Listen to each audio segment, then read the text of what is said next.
Hello dear students, today I'll discuss with you past perfect continuous tense. Past perfect continuous tense discuss करने से पहले मैं आपके साथ प्रेजेंट परफेक्ट continuous टेंस को डिस्कस करना चाहूँगा, जिसमें हमने हैज़ या हैव बीन प्लस वर्ब की फर्स्ट फॉर्म के साथ ing का प्रयोग किया था। क्योंकि ये पास्ट परफेक्ट कंटिन्यूस टेंस है, इसलिए हम इस टेंस में हैज़ और हैव की पास्ट फॉर्म का यूज़ करेंगे। हैड बीन प्लस वर्ब की फर्स्ट फॉर्म के साथ ing। हैज़ और हैव की पास्ट फॉर्म होती है हैड, इसलिए इसमें क्या लग जाएगा, हैड। और सभी रूल्स कॉमन रहेंगे, जैसे प्रेजेंट परफेक्ट टेंस के अंदर जो भी रूल्स लगे थे वही पास्ट परफेक्ट कंटिन्यूस टेंस में रूल लगेंगे। सिर्फ उसमें हमने किसका यूज़ किया था, है का, और यहाँ किसका प्रयोग होगा, था का। तो देखते हैं हम इसकी पहचान। वाक्य के अंत में से रहा था, से रही थी, से रहे थे आता है। फर्स्ट ऑफ ऑल हम एफर्मेटिव सेंटेंस लेते हैं। एफर्मेटिव सेंटेंस में रूल लगता है subject plus had plus been plus verb की फर्स्ट फॉर्म के साथ ing plus object plus since या फॉर प्लस गिवन टाइम। अब इस रूल के अंदर देखिए, बिल्कुल प्रेजेंट परफेक्ट कंटिन्यूस टेंस से मिलता जुलता मिलेगा। सिर्फ इसमें क्या हुआ है, हमने हैज़ या हैव की जगह हैड का प्रयोग किया है। बाकी सभी रूल्स वैसे के वैसे ही हैं। सिंस और फॉर का प्रयोग करना हमने सीखा था लास्ट टाइम, और सिंस और फॉर का प्रयोग भी इस टेंस में वैसे ही होगा जैसा कि प्रेजेंट परफेक्ट कंटिन्यूस टेंस में हमने किया था। Let us take the affirmative sentence. वह सुबह से मेरा इंतजार कर रहा था।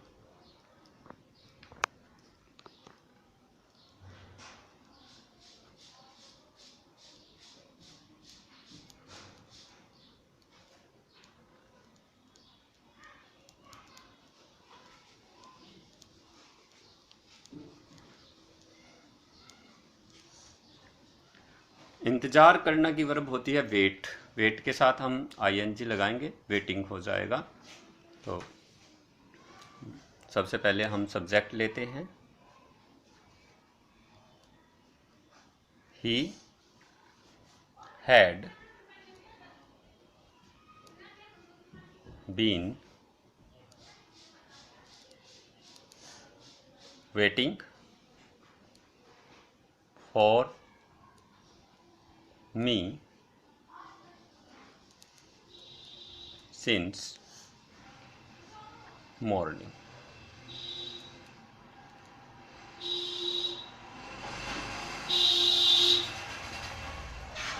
यहाँ ये for as a preposition use हुआ है समय बताने के लिए। इसका प्रयोग यहाँ पर नहीं किया गया है कि वह सुबह से मेरा इंतज़ार कर रहा था। He had been waiting for me since morning.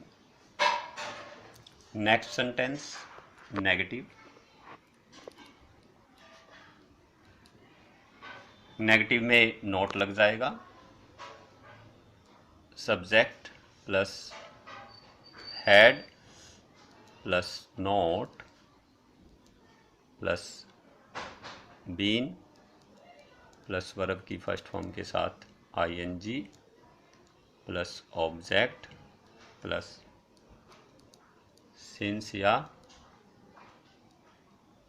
For plus given time. Negative sentence लेते हैं हम। वह 2 दिन से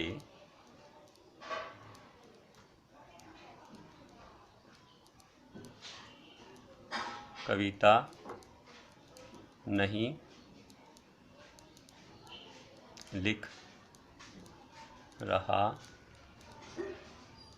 था। अब 2 दिन से है, आपको बताया गया था जहाँ समय की संख्या हो वहाँ हम फॉर का प्रयोग करते हैं, और जहाँ पर समय का नाम हो वहाँ हम सिंस का प्रयोग करते हैं।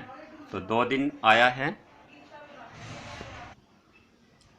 तो हम फॉर का प्रयोग करेंगे। He had not been writing a poem for 2 दिन 2 days। नेक्स्ट इंटेरोगेटिव सेंटेंस लेते हैं अब हम।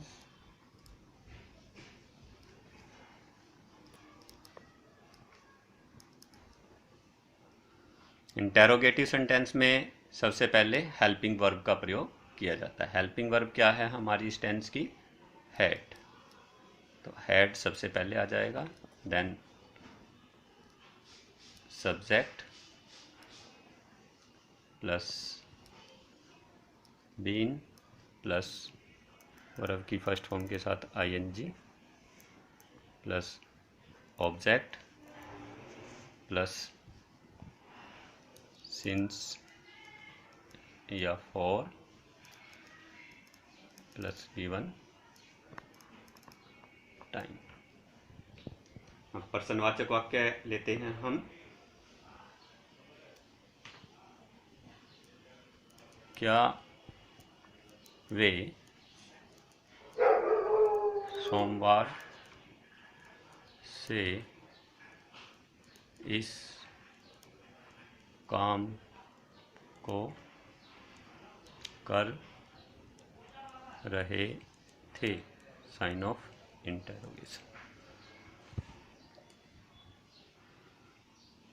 सबसे पहले helping verb had, they been doing this work. सोमवार से है। अब जैसा कि आपको बताया था, यदि सोमवार से दिया हुआ हो तो इसका मतलब क्या है? ये समय का नाम है। यदि मैं ये कह देता कि 3 दिन से, क्या वे 3 दिन से इस काम को कर रहे थे, तो हम यहाँ पे फॉर का प्रयोग करते, क्योंकि सोमवार है, अनिश्चित समय है, समय का नाम है, इसलिए हम यहाँ पर किसका प्रयोग करेंगे? सिंस का। Since Monday, sign of interrogation.